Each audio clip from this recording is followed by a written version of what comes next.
programang ito ay rated SPG. Striktong patnubay at gabay ng magulang ang kailangan. Maaaring may masiselang tema, lengguwahe, karahasan, sexual, horror o droga na hindi angkop sa... Sakit po kayo? Ngayong Biyernes,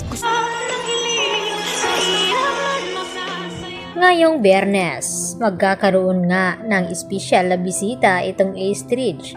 At dito naman na magugulat itong si Annalyn dahil darating nga dito itong si Miss Pokwang. At ito pala ay ang ina dito ni Doc Lyndon Javier na gustong dumalaw kay Doc Lyndon at makilala itong si Annalyn. At dito nga na tinanong ni Annalyn itong si Miss Pokwang kung may sakit ba daw ito dahil bigla na lamang itong yumakap kay Annalyn at napaiyak. At may isa pang kasama itong si Pokwang na isa ding komedyante.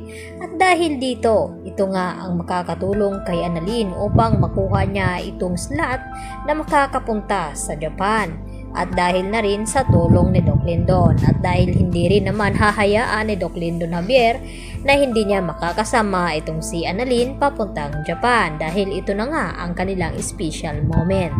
At masasamahan naman ito dito ni Lynette nang sa ganon ay matanggal na nga ng tuluyan itong trauma ni Lynette ngayon.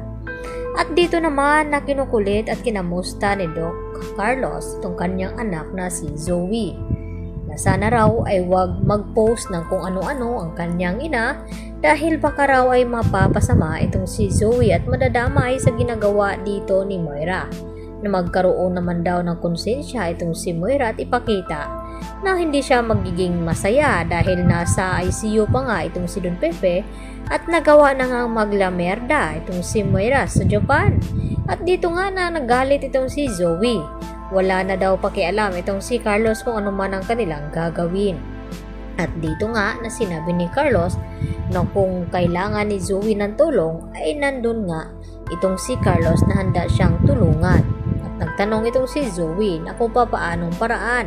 Natakot nga itong si Carlos na baka magising itong si Lolo Pepe at malaman na siya nga ang tunay na ama dito dahil alam nga noon ni Don Pepe bago nga siya maaksidente. Kaya damay din daw itong si Carlos. Yan naman ang saan ni Zoe sa kanya.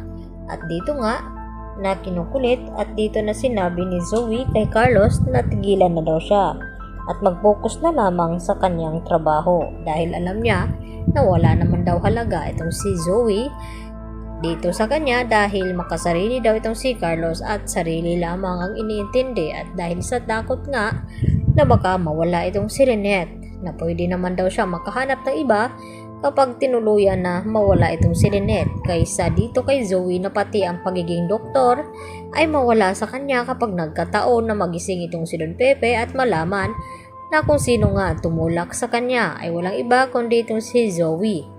Kaya yun nga ang inaalala ngayon ni Carlos at problemado nga ito. Kaya hindi rin pumapayag itong si Carlos na magapunta itong si Annalyn sa Japan dahil alam niya na naroon nga itong si Zoe at Moira. At dahil sa tulong nga dito ni Miss Pokwang ay talaga naman na makukuha ni Annalyn itong slot na para nga sa kanya. Kaya yan naman ang ating pakatutukan dahil hindi na mahadlangan itong si Annalyn na makapunta nga ng Japan dahil yun ang kanyang pinapangarap na magbakasyon roon.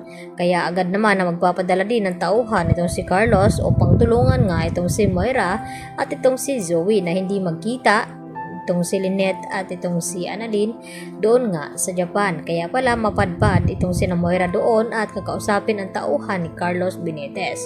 Yan po ang aking karagdagan latest update today at maraming pong salamat sa inyong patuloy na panonood dito sa aking munting channel. Yan lang po at marami pong salamat. Hanggang sa muli.